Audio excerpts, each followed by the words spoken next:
வேலூர் அடுத்து பொய்கை. வேலூர்லேருந்து 8 கிலோமீட்டர் இருக்குங்க.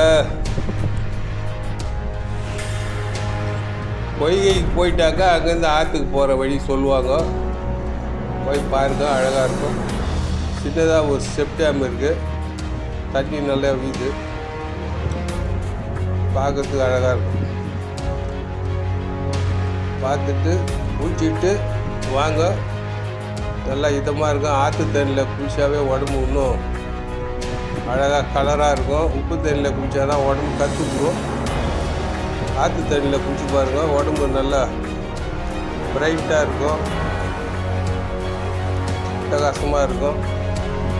ஆறுக்கு தென்னை மரமாக இருக்குது. சுற்றி அழகாக கட்டி தண்ணி தேக்கி வைக்கிற ஒரு செப்டியம் தாங்க. நன்றி, வணக்கம்.